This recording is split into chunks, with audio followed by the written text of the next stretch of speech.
All right, so it's officially Xander Zayas versus Jaron Ennis fight week, and to say that I'm excited would be a colossal understatement. I'm over the moon. This is one of those fights that I'm really up for, that I'm really excited about.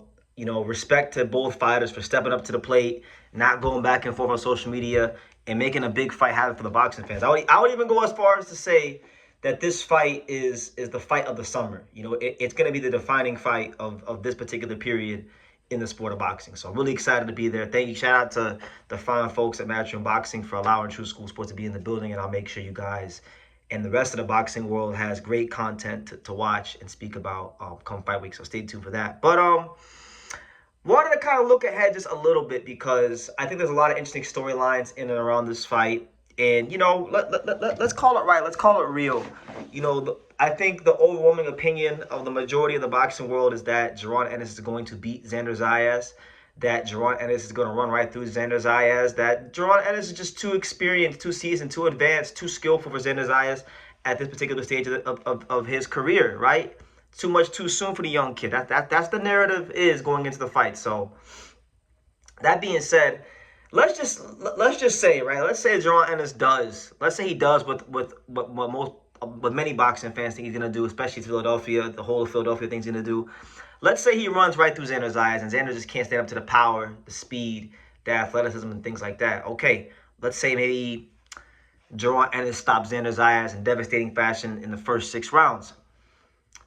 The question I want to pose, because, you know, I've seen Terence Crawford on social media running his mouth a lot about Jaron Ennis. And, like, Terence Crawford, you know, great fighter, all-time great. I think he's better than Jaron Ennis. I think, even 3 years ago when my opinion was the highest of Jaron Ennis, and I thought that was the true #1 versus #2 fight, not Spence and Crawford, but Crawford-Ennis.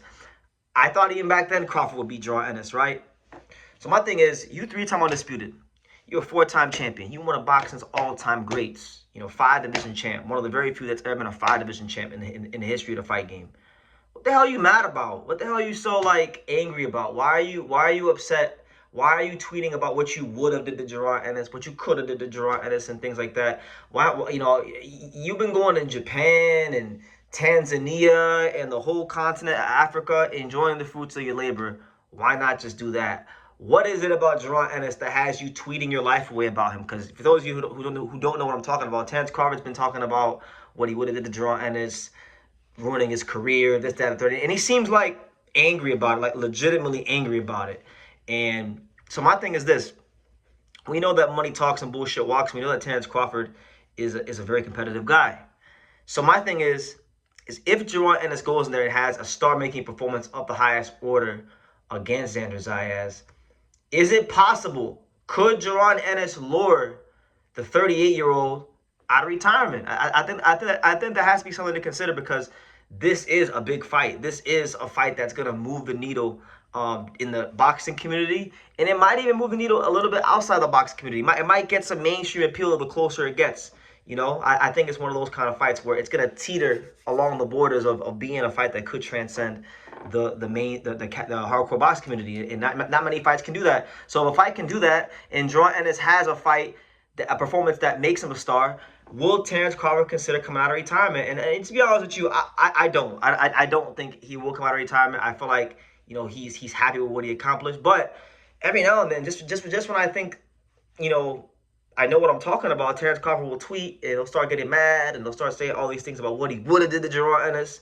And it's like, bro, I know, like, my opinion about Crawford and Ennis over the years, it's moved a little bit, because I used to be like, oh, well, you know, Boots is too low to Showtime, this, that, and the third. But my stance on it now is that it takes 2 to tango. It really takes 2 to tango. Like, I do feel like both of them, it's both their fault for not fighting each other. It's Terence Crawford's fault as the elder statesman and the guy who would have been the A side. It's his fault for not really putting his foot down and trying to get that fight. And it's Boots' fault for being loyal to a network that no longer exists in boxing, which is Showtime Boxing. You know, but again, I mean, Terence went and he fought David Avanesyan on BLK Prime, and right after that he fought Errol Spence on Showtime. So if you fought Errol Spence on Showtime, presumably you could have fought Jaron Ennis on Showtime. That's just basic common sense. But, you know, that's neither here nor there. I do think they both played a role in the fight not happening because to put together a big fight, it does take more than just one fighter. Both fighters and both teams got to be on one accord. And I feel like, Ennis was an upcoming star who was getting paid probably above his market value at that time, which is why you stay low at a short time because you don't bite the hand that feeds you. So I get it. I don't think they did the proper things to try to position themselves for that fight as best as they could. And then Terence Crawford, I just don't think he wanted to fight Jaron Ennis because he felt like the risk wasn't worth the reward and things like that. And the Spence fight was bigger and all that blase. But that really, to be honest with you, that was the true number one versus number two in 2023. Not even though Spence had 3 belts, it was never Carr versus Spence that was number one versus number two. It was Carr versus Ennis. And guess what? I was saying it back then. This isn't like a new talking point that I'm just hashing out because I don't like Crawford or I don't like Ennis or whatever the case may be, whatever you think the case may be. This is something that I was saying back then at the time in 2023, even in late 2022. And if y'all want the clips, I can get them for you. But I was saying that back then. So, I do think that's in play. I wouldn't say it's likely. I wouldn't say it's likely at all.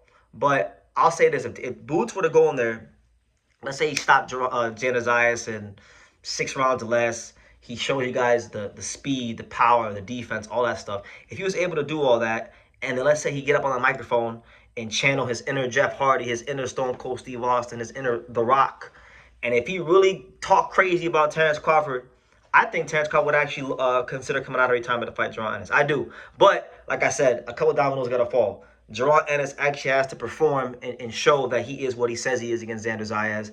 And then when he does that, you can't just say, I'm going to leave it to my team and all these kind of things. No, you got to get on the mic and you got to really talk crazy. You got to really say some words that are going to pierce the ego of Terence Crawford and make his competitiveness flare up to a whole nother level, right?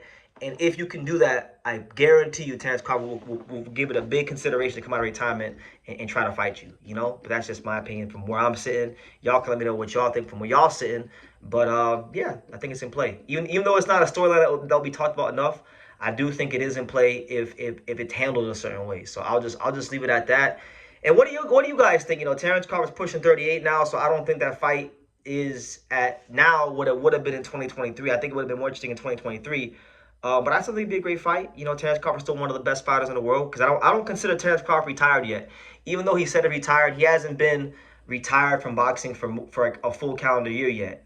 So until we reach that full calendar year, which I think will be later on this year, September, November, whenever he retired, we haven't reached that point yet. He's probably been retired for about roughly 7, maybe 8 months. It hasn't been the full calendar year. So until we reach that point, I do not consider him retired. So I'll leave it at that. What do you guys think?